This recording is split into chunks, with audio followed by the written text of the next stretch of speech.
आई भैया हम काकू बलमुआ अब तमाम भोजपुरिया श्रोता के दोनों हाथ जोड़ के प्रणाम करतनी।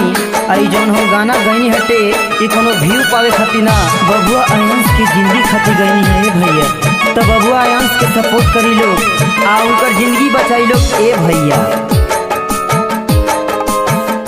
हरे बात का कहीं दुख बड़ुए भारी कैले सपोर्ट हमार भैया खेसारी।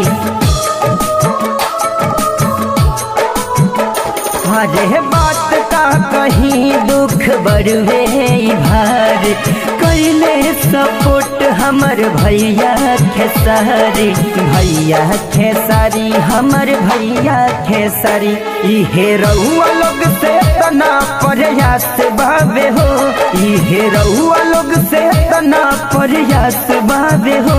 जुझत जिंदगी से बबुआ आयांश बाबे हो, जुझत जिंदगी से बबुआ आयांश बाबे हो, जुझत जिंदगी से बबुआ आयांश बाबे हो।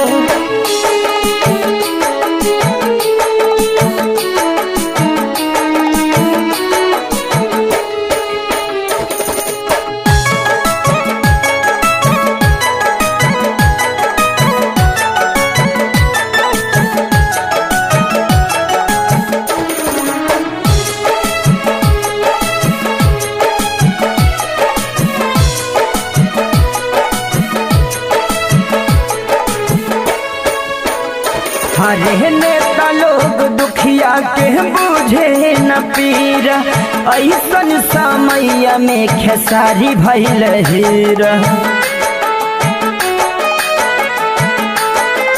हरे नेता लोग दुखिया के बुझे न पीरा, ऐसन समय में पवन भैया हीरा। तरे जाए विपतिया विश्वास बहावे हो, तरे जाए विपतिया विश्वास बहावे हो। जुझत जिंदगी से बबुआ आयांश बहावे हो, जुझत जिंदगी से बबुआ आयांश बहावे हो, जुझत जिंदगी से बबुआ आयांश बहावे हो।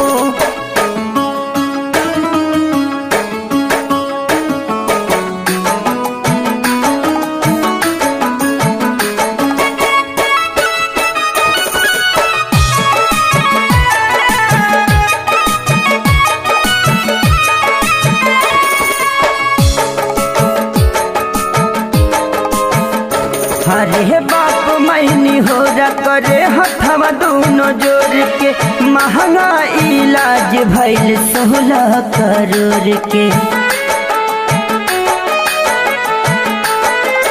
अरे बाप मैनी हो करे हथवा दोनों जोड़ के, एक ही गोसुइया 16 करोड़ के।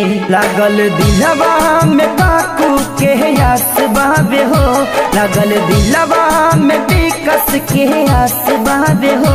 जुझत जिंदगी से बबुआ आयांश बहावे हो, जुझत जिंदगी से बबुआ आयांश बहावे हो, जुझत जिंदगी से बबुआ आयांश बहावे हो।